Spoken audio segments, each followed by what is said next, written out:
মানুষের জীবনে সুখের চেয়ে দুঃখের পরিমাণ অনেক বেশি। এগুলো মানুষ প্রতিনিয়ত অনুভব করে চলে। কিন্তু জীবনে শুধু দুঃখ আছে বলে কেউ সারাদিন বসে বসে কাঁদে না বা দুঃখ নিয়ে অতিরিক্ত বিলাসিতাও করে না। তাহলে জীবন নিজের ছন্দে চলে না, বরং ছন্দপতন ঘটে।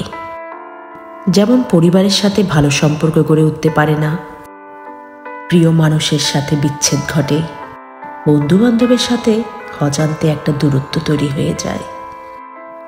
এরকম অনেক ট্র্যাজেডি ঘটনা আমরা না চাইলেও হয়ে যায় আমাদের সাথে।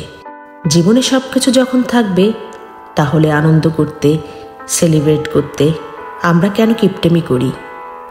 সব কিছু থেকে যায় আমাদের জীবন দশায়। আমরা না থাকলে কি হবে সেটা আমরা ভাবি না। তাই থেকে যাওয়া সময়টা আমাদের উপভোগ করা উচিত। টেম্পোরারি কিছু আনন্দগুলো নিজে যেমন পাওয়া উচিত, ঠিক তেমনি আমাদের কাছের মানুষগুলোকেও সেগুলো দেওয়া উচিত।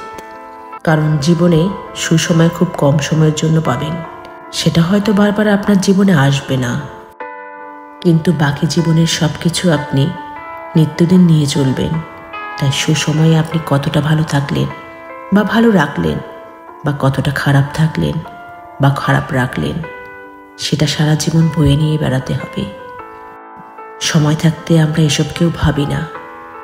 অনেকগুলো বছর পেরিয়ে হয়তো কিছু মানুষ রিয়েলাইজ করে, কিন্তু জন্মালাম, বড় হলাম, ইনকাম করলাম, মরে গেলাম, এরকম চিন্তাভাবনা নিয়ে যারা বেঁচে আছেন তাদের ব্যাপারটা অবশ্য আলাদা।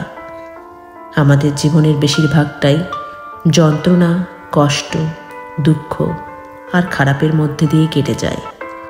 ভালো মুহূর্তটুকু খুবই কম। তাই যেটুকু পেয়েছি সেইটুকুর পুরোপুরি ব্যবহার করা দরকার।